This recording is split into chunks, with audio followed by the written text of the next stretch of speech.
উঠিছে।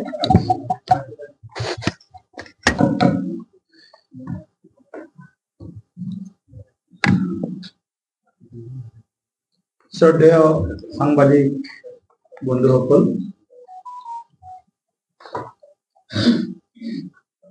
জয়তে মই আপোনালোক সকলোকে অলপ পলমকৈ হলেও ভোগালী বিহুৰ ওলগ জনাইছো।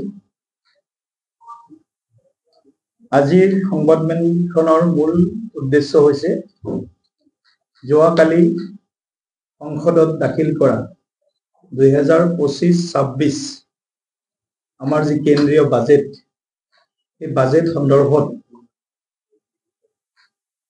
আমি কিছু বক্তব্য আপোনালোকৰ যোগেদি অসম তথা দেশৰ জনগণৰ মাজলৈ আমি প্ৰেৰণ কৰিব বিচাৰিছো কিছু বাৰ্তা।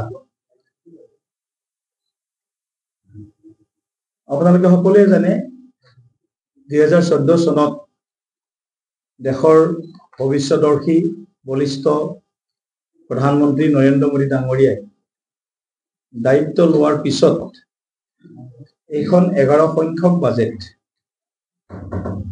আৰু 11 সংখ্যক বাজেট সকলো দিশৰ পৰাই এখন জনমুখী আৰু বিকশিত ভাৰতৰ আকাংক্ষিত বাজেট হিচাপে ইতিমধ্যেই দেশৰ সৰ্বস্তৰৰ জনগণে এই সন্দৰ্ভত প্ৰতিক্ৰিয়া প্ৰকাশ কৰিছে। প্ৰায় 48,20,512 কোটি টকা যোৱাবাৰৰ বাজেট আছিল আৰু এইবাৰ 2025-26ৰ যি বাজেট, এই বাজেট 50,65,000 কোটি টকালৈ ইয়াৰ বৃদ্ধি হৈছে। আৰু যদি আমি 2013-14 কংগ্ৰেছৰ দিনলৈ উভতি চাওঁ, তেতিয়াৰ বাজেটৰ পৰিমাণ আছিলে 16,06,60,00,000 টকাৰ বাজেট। 16,60,00,000 এইবাৰ আমাৰ 50.65 crores। গতিকে ইয়াৰ যিটো বৃদ্ধি, প্ৰায় 4 গুণ বৃদ্ধি বাজেটৰ সৰ্বমুঠ যোৱা 10 বছৰত নৰেন্দ্ৰ মোদী ডাঙৰীয়াৰ যি বলিষ্ঠ নেতৃত্ব আৰু বিকশিত ভাৰতৰ যি আমাৰ লক্ষ্য, সেই লক্ষ্যক আগবঢ়াই লৈ যোৱাৰ কাৰণে এই ধৰণে এইবাৰৰ বাজেটখন সকলো দিশৰ পৰা এক সৰ্বস্পৰ্শী বাজেট হিচাপে পৰিগণিত হৈছে। এই বাজেটৰ মূল 4টা স্তম্ভ আছে আৰু এই 4টা স্তম্ভৰ ভিতৰত অন্যতম স্তম্ভ হৈছে কৃষি ক্ষেত্ৰ, কৃষক আৰু কৃষিৰ সবলীকৰণ। দ্বিতীয় স্তম্ভটো হৈছে আমাৰ MSME সেক্টৰক আমি আগবঢ়াই লৈ যোৱা, ক্ষুদ্ৰ, মধ্যম আৰু অন্যান্য যে আমাৰ কুটিৰ শিল্প আছে MSME, সেই সেক্টৰটোক আমি এম্পাৱাৰ্ড কৰা, সবলীকৰণ কৰা। তৃতীয় যিটো স্তম্ভ আছে এইটো ইনভেষ্টমেণ্টৰ ওপৰত আমাৰ এই বাজেটখনত বিশেষভাৱে ইয়াৰ বিভিন্ন দিশ প্ৰতিফলিত হৈছে, বিনিয়োগ। চতুৰ্থ স্তম্ভটো হৈছে এক্সপোৰ্টছ, ৰপ্তানি।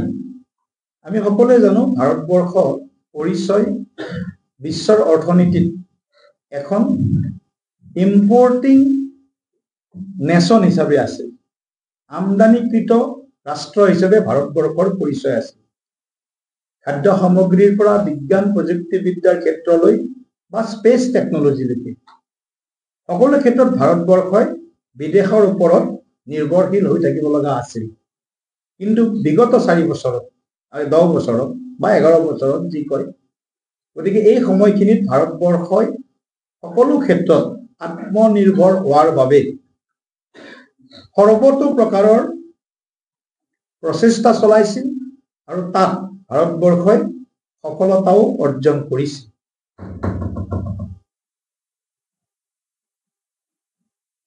যোৱাবাৰৰ বাজেট বা তাৰ পূৰ্বৰ বাজেট বিলাকৰ যি ক্যাপিটাল এক্সপেন্ডিচাৰ বুলি যাক কোৱা হয়, যেটো ক্যাপিটাল এক্সপেন্ডিচাৰ এই ক্যাপিটাল এক্সপেন্ডিচাৰটো যথেষ্টখিনি আজি আমাৰ মানে বৃদ্ধি পৰিলক্ষিত হৈছে মূলধনী ব্যয়টো যিমানে বাঢ়িব সিমানে আপোনালোকে গম পাব যে উন্নয়নৰ যেটো গতি আন্তঃগাঁথনি নিৰ্মাণৰ যেটো দিশ সেই দিশটো শক্তিশালী হৈছে অৰ্থাৎ যিমান টকা বাজেটত ধাৰ্য কৰা হৈছিল সেই বাজেট এস্টিমেট বা পৰৱৰ্তী বিই বুলি কোৱা হয় বা পৰৱৰ্তী সময়ত ৰিভাইজ এস্টিমেট হয় আৰই হয় ৰিভাইজড এস্টিমেট হয় বা বাজেট এক্সপেন্ডিচাৰ বি এই বিই আৰইৰ ক্ষেত্ৰতো আমি এটা ডাঙৰ সালাম বুলি যাক কোৱা হয় ডাঙৰ জাম্প এটা মাৰিবলৈ সক্ষম হৈছো আৰু যাৰ পৰিণতিত আজি ভাৰতবৰ্ষই আজি বিশ্ব অৰ্থনীতিত 11th পজিশন আছিলে 2013-14 আৰু তাৰ পৰা 5th পজিশনলৈকে আজি আমি আহিবলৈ সক্ষম হৈছো